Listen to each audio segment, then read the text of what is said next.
La guerre est lancée. Une semaine pour reconquérir le Nayala. L'opération est préparée discrètement pour surprendre les groupes armés terroristes qui écument la zone. La bataille de la ville de Gassan se mène sur terre et dans les airs.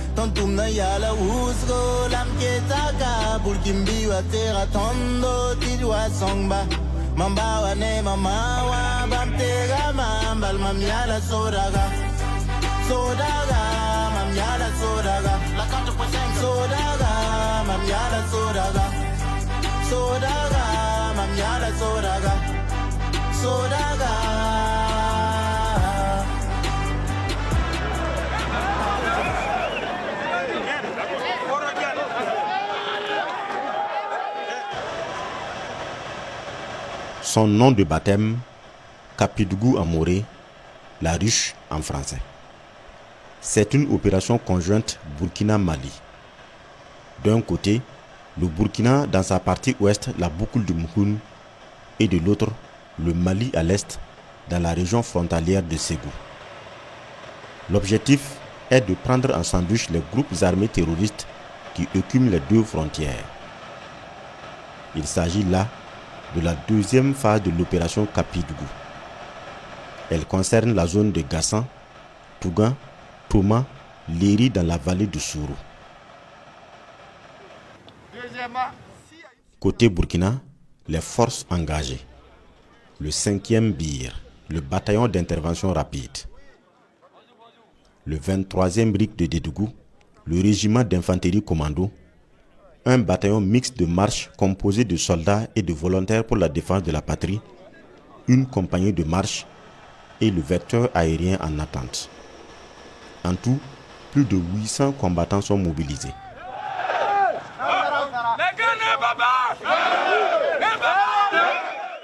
Effectif et puissance de feu impressionnant. Même l'artillerie lourde est mise à contribution. Depuis la base du 23e RIC, les canons sont dirigés sur des bases ennemies repérées à l'avance. Des bases de 60 à 100 combattants. Les artilleurs sont à la manœuvre. Les réglages se font à l'ancienne pour mieux ajuster les tirs.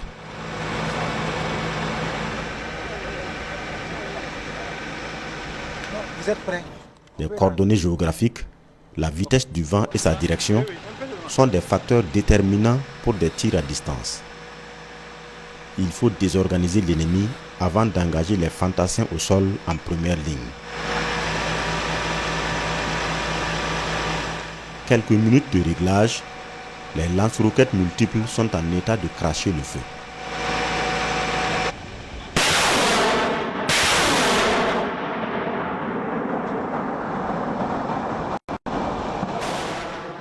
Une salve de roquettes larguée sur des bases terroristes de 30 à 40 km de là.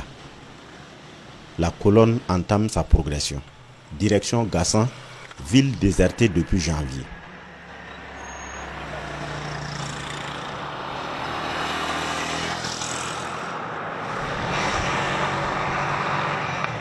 L'axe Dédougou-Gassan est bitumé, mais les combattants veulent contrôler la zone. Les éléments à moto se projettent à plus de 5 km de la route de part et d'autre. La colonne des véhicules reste sur l'axe et s'étire sur des kilomètres.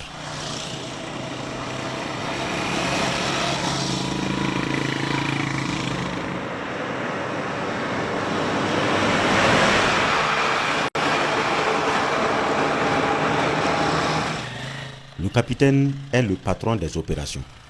Les hommes l'appellent affectueusement Lion. C'est son nom de guerre. Aujourd'hui, nous avons comme mission rentrer carrément dans la forêt, voilà, chercher l'ennemi. Pendant l'opération, c'est surtout les missions de reconnaissance et de contrôle des zones et aider certains villages à installer des amis.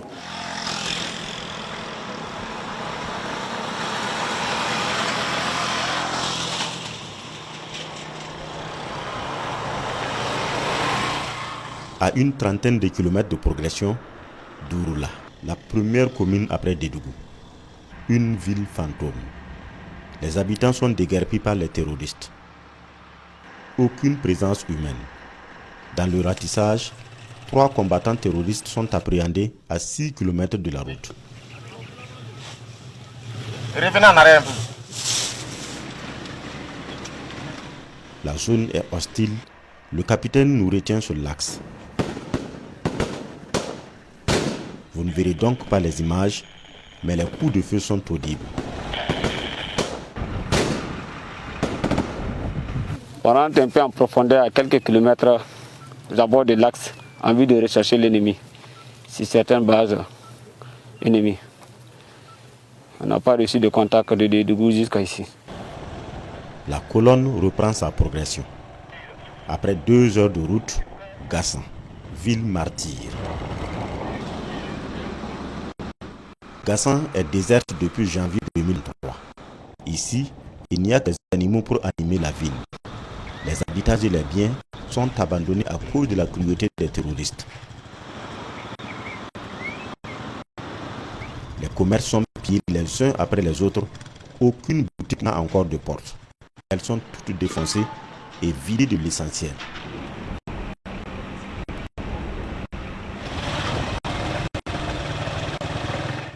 Paysage vide d'emblée conquis, mais le capitaine Lyon ordonne un grand ratissage avant d'y prendre son quartier général.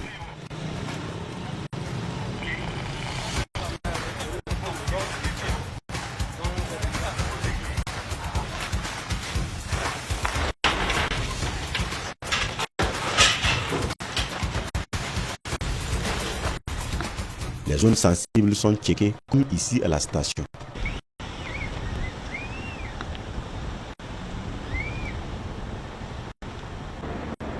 Des bouteilles de gaz vides, parfois chargées, abandonnées sous l'effet de la terreur.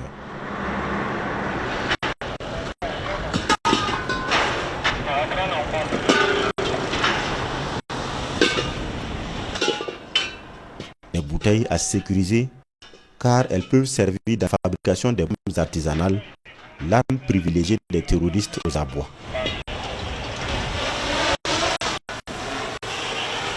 À la sortie est, le vecteur aérien détecte une présence humaine. Un homme sur un tricycle chargé de marchandises dans une ville sans habitants. Très suspect.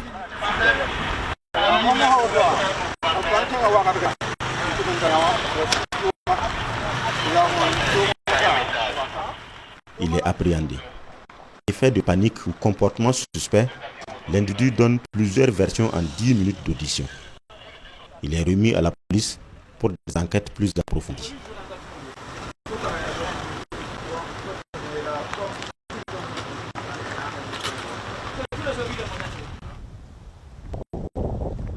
La première nuit se passe ici. Le dispositif sécuritaire est établi par le lieutenant Panther, le second du capitaine. Nous sommes affectés dans le groupe du capitaine. Chacun prépare sa tranchée de fortune. La nôtre juxte celle du capitaine. Une si longue nuit en plein air. Un manteau d'obscurité abat sur le site, mais les lumières, même celles des téléphones, sont interdites. Chacun parle dans sa barbe pour éviter de se faire repérer par l'ennemi.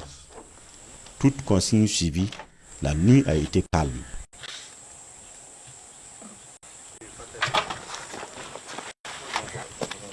Le soleil se lève sur Gassan dans le Nayala. Les combattants de l'opération Kapitgou marchent sur la commune tombée dans les mains de l'ennemi depuis janvier.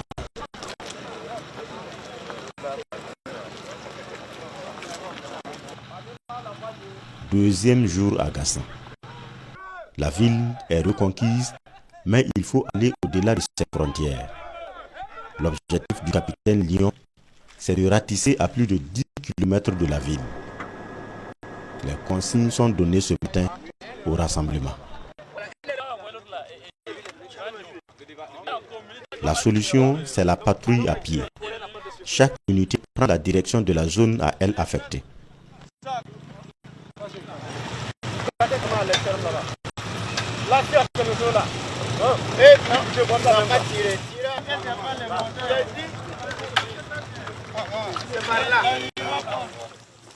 Nous suivons le 5e bir qui doit manœuvrer sur le secteur est.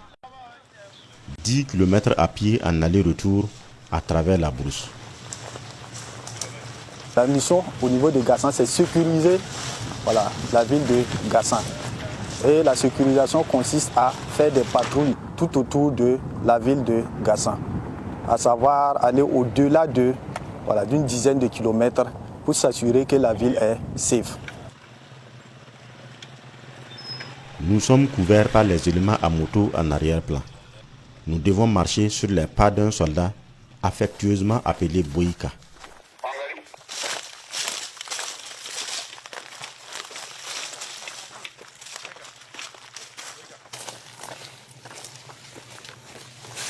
Sécuriser le village de Gassan pour permettre à la population de regagner leur village respectif. C'est une opération de ratissage en temps réel. Déjà, à 1 km dans la forêt, un tricycle abandonné. Un indice à prendre au sérieux car le véhicule peut être piégé. Après contrôle, RAS. Nous reprenons la manœuvre.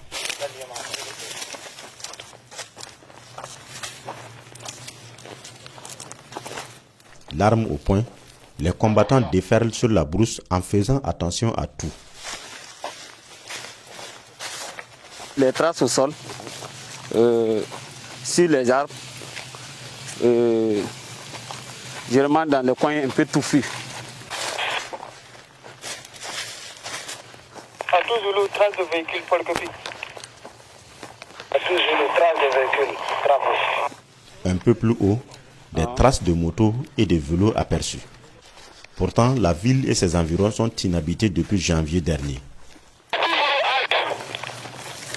Halte.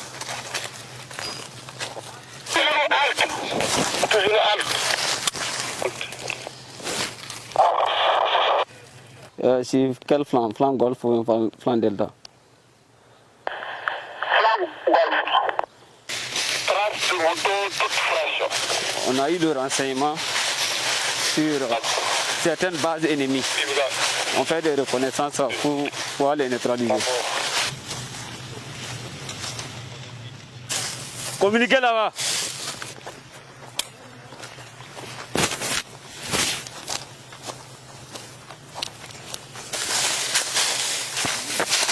Généralement, c'est les éléments guetteurs qui s'approchent de nos positions pour voir avant de pouvoir se renseigner.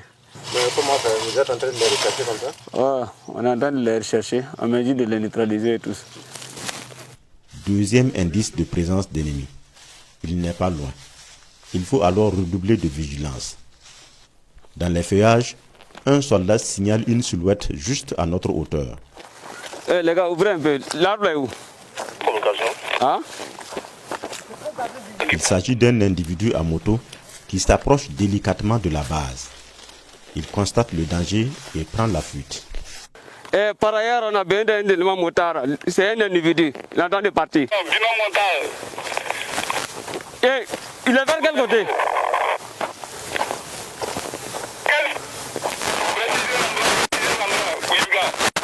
Tout droit devant nous, tout droit devant nous. Le guetteur terroriste est débusqué et s'engage une course-poursuite en pleine brousse.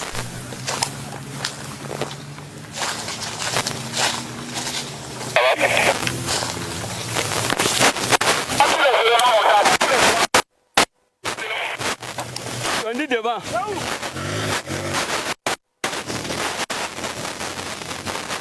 Hey, il est où?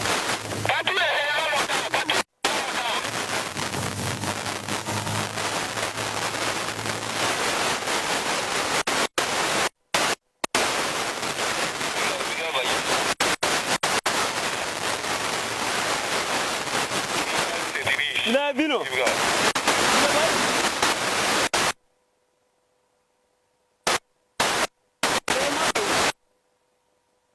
Les combattants ne reculent devant rien. Au bout d'1 kilomètre de chasse, il est encerclé et neutralisé. Il était vêtu de tenue militaire, terre du Burkina. Bon, on a aperçu un guetteur qu'on a poursuivi pour le neutraliser. Vous l'avez vu? On l'a eu. Il est à quel niveau? Il est avec les éléments motards. Ils ont toujours fui le contact.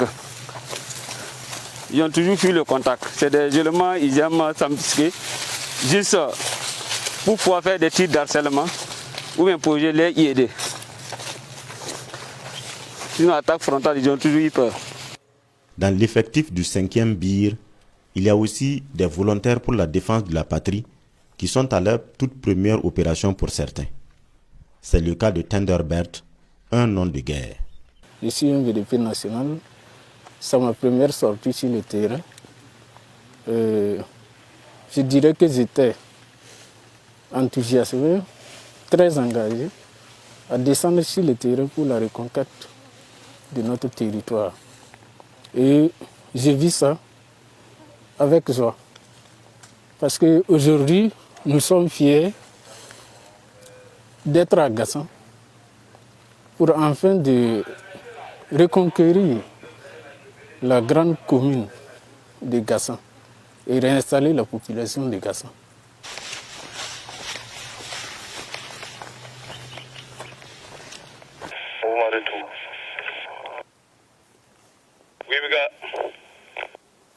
De Dédougou à Gassan, nous n'avons pas eu de contact en tant que tel, mais l'ennemi avait installé des guetteurs qui étaient prêts à renseigner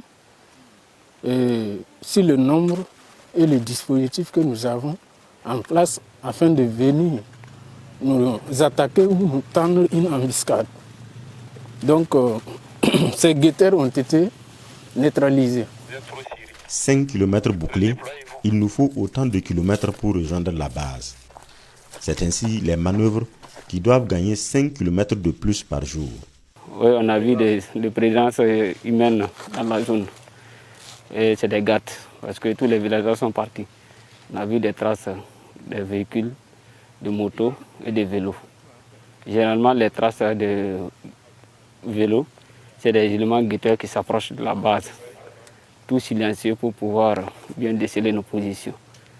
Et pour les éléments motards, moi, c'est les éléments armés qui s'approchent pour pouvoir neutraliser quelques individus et puis repartir. Les véhicules, généralement, ils utilisent ça pour leur appui lors des attaques. Les véhicules sont montés des armes lourdes. Ils s'approchent suffisamment de la base pour pouvoir mettre le feu comme ils veulent.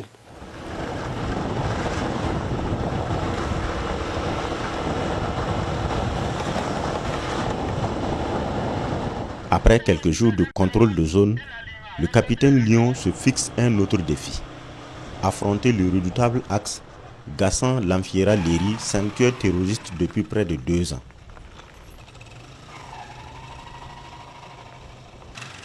Les combattants de l'opération Capedougou décident alors d'aller à une nouvelle reconquête. Une autre configuration à la hauteur de la menace se met en place, car Gassan-Lanfiera-Léry est considéré comme l'axe de tous les dangers. À tout Zoulou, respecter les intervalles, respecter les distances. L'ennemi a eu le temps de le saboter à souhait. Le capitaine Lion en a conscience. C'est un axe qui probablement est miné, donc nous allons manœuvrer en sûreté. Donc en quelque sorte, en plus simple, voilà, nous allons rentrer dans les forêts, chercher l'ennemi. Voilà, donc nous allons marcher, checker avant de continuer. Le plan de la manœuvre est adopté. Les éléments à moto à l'offensive à travers la forêt très dense. Ils sont couverts par des blindés évoluant sur l'axe et l'hélicoptère dans sa patrouille aérienne.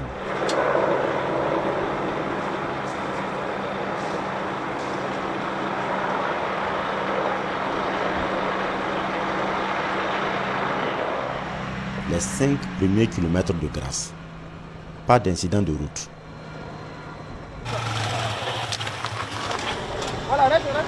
Mais en profondeur de la forêt, l'hélicoptère neutralise un premier espion qui prenait des informations sur le convoi. À 10 km de marche, nous sommes à l'entrée du village de Soro. C'est le début des difficultés. L'allure se réduit. il faut checker la route avant d'avancer. En 5 heures, nous gagnons seulement 10 km, soit 2 km à l'heure. À l'entrée du village, les démineurs découvrent un engin explosif enfoui dans le sol sans aucun indice à l'œil nu. Un dispositif nécessaire au traitement du danger se met en place. Songda, le chef des mineurs, articule son équipe.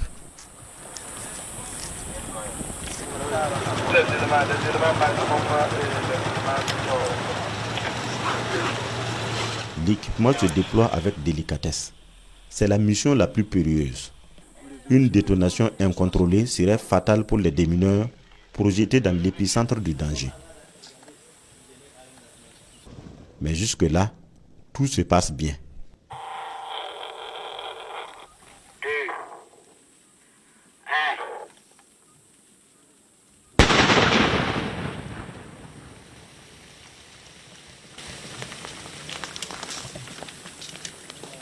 Écoute, as-tu bien parti? Par ailleurs, laissez toujours plaqué, Songda.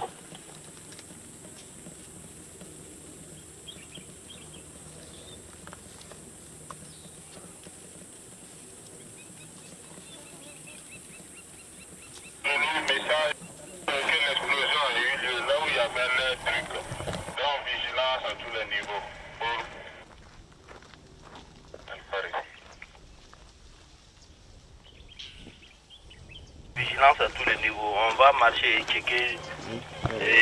Donc c'est ça, il est à l'intérieur de leur bureau.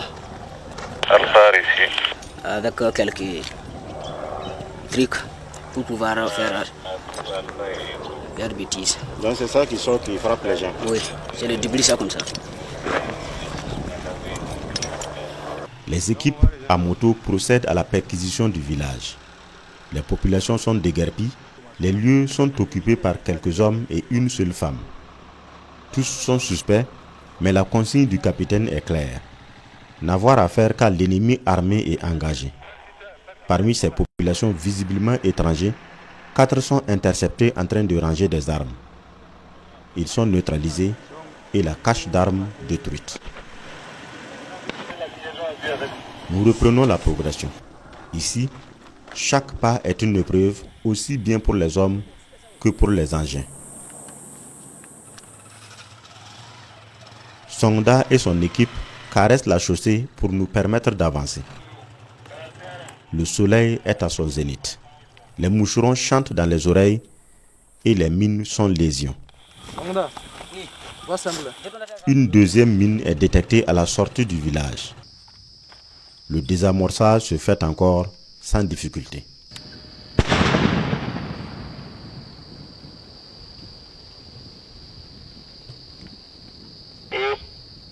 Gardez votre position. Juste minutes, Songda. Tout élément Alpha et Yoko, gardez votre position plaquée, attendre les instructions.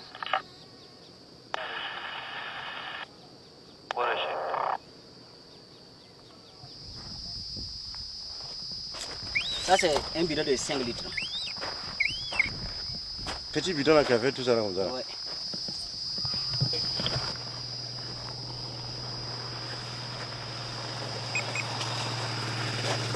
Un peu plus loin, un deuxième village sous contrôle terroriste, Kota.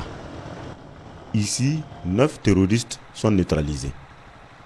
Et l'équipe de Songda désamorce à nouveau une mine. On savait que ça n'allait pas être simple parce que sur une distance de 5 km, on a détruit plusieurs mines. Donc on savait que ça n'allait pas être facile. Je souhaite que les jours à venir, que la population revienne pour qu'ensemble, on puisse contribuer à éradiquer ce fléau.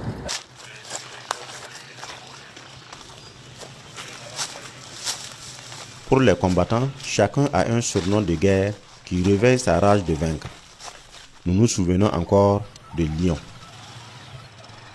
Panthère, Songda, Vautour, Crapaud, Thunderbird et surtout Boïka, commis à notre sécurité tout le long du ratissage.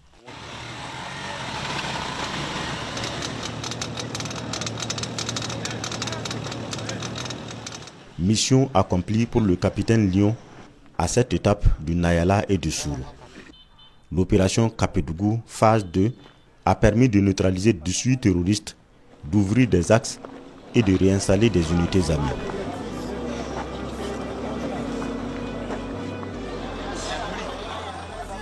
Une tache noire au cours de l'opération. Dans les rangs du Goumi, le groupement des unités mobiles d'intervention de la police nationale, nous perdons un combattant. Le policier saute sur une mine en plein cœur de Gassan. Le cratère et les épaves de sa moto montrent la gravité du choc. Repose en paix, chers combattants.